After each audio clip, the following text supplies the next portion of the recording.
As you can see, we're just about to put the submarine in the water. Boys and girls, you've probably heard me say this 100 times today,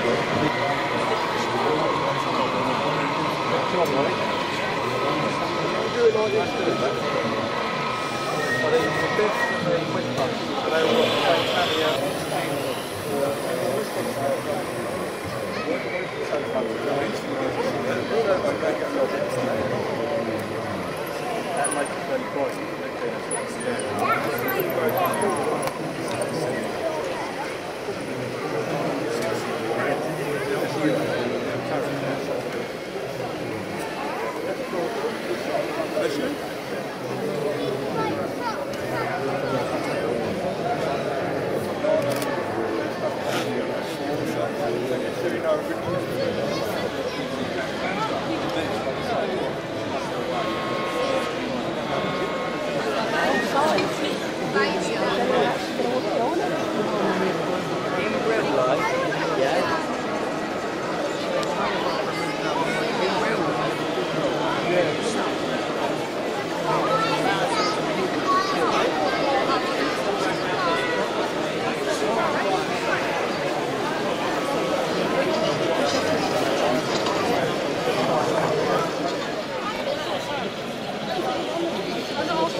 B1 water, because on the B1, that's up here.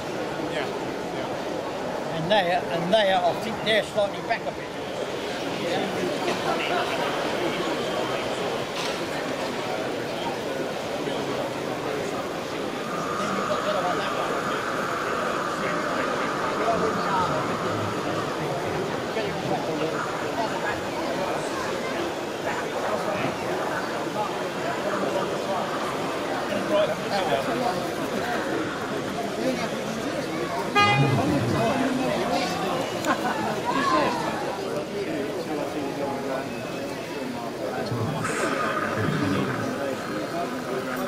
The mainland, you know, it's far to America.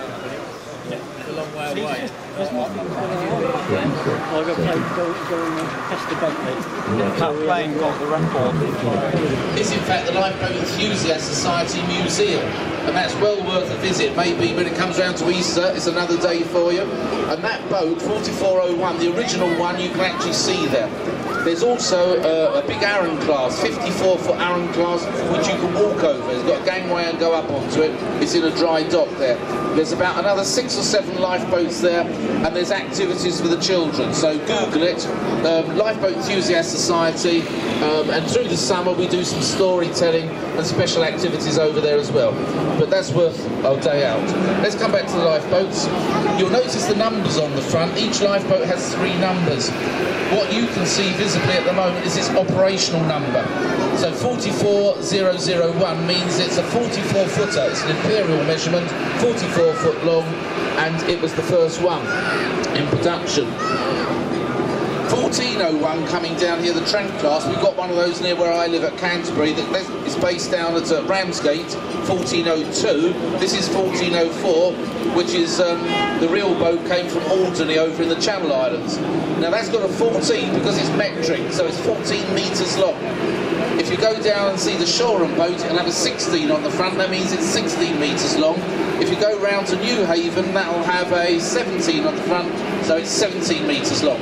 Newhaven is 1721, which means it was the 21st boat built out of 46. There we go. Right. They have stepped hulls as well. Basically what it happens is it means they get less drag. Once they get out to the water, there's less drag on them and they can go faster. Obviously less drag means they go faster, and by less drag also more fuel economy.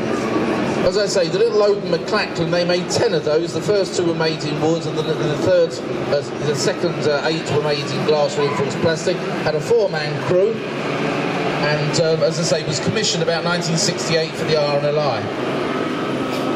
The Trent classes are still in existence. There's one round at Sheerness, the Ramsgate one I've mentioned.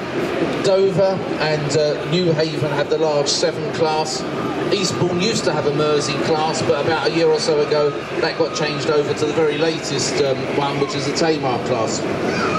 Although we haven't got a Tamar class on the water, a lot of these other boats are conventional, but the Tamar class, of which we've got a model on our stand, is all fly-by-wire. So technically it hasn't got a wheel, it's just got like a mouse or a little joystick, so the whole thing is controlled by that. If you notice also on the Trent class at the top, it's got what's called, along the side you'll see that from the front going to the steps at the back, the profile of the boat drops down. That's called the shear line, and that's to aid recovery of people. Show your appreciation. Thanks very much, ladies and gentlemen, and children. Great, thank you. Thank you very much, Kim. As always, a very, very informative commentary. Right, we'll just let these boats sail around for a few moments and then we'll clear the pool.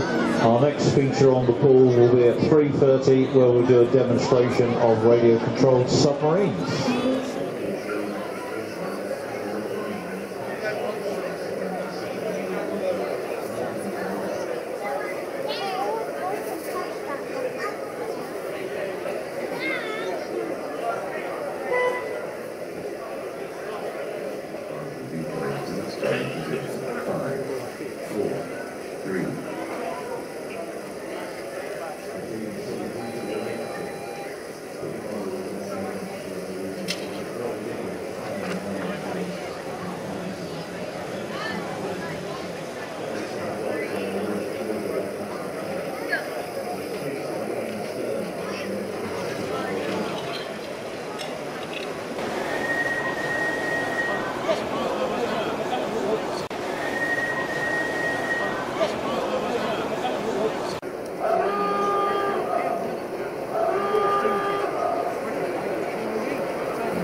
See, Derek is just manoeuvring it around a little bit, and he's getting close into the corners there. And submarines are very long, and model ones are very difficult to turn in a small pool like this. Children, do keep your fingers out of the water, because Derek is now very close to that side, and that propeller is very, very sharp.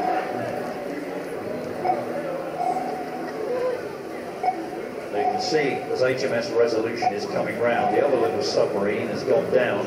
It's just come round underneath the bow of Resolution. There he goes. Resolution's just dived to the bottom of it off. You might want to come and have a look and see how it's all sealed up inside, and the sheer number of bolts that hold down all the covers and all the gaskets in the boat so as the water cannot get inside it. I expect in a moment Derek will bring it round into the centre. He's just going astern so as he can bring the rudder around to position it in the middle. And then if you watch it very closely, we'll try and make it do another demonstration of static diving.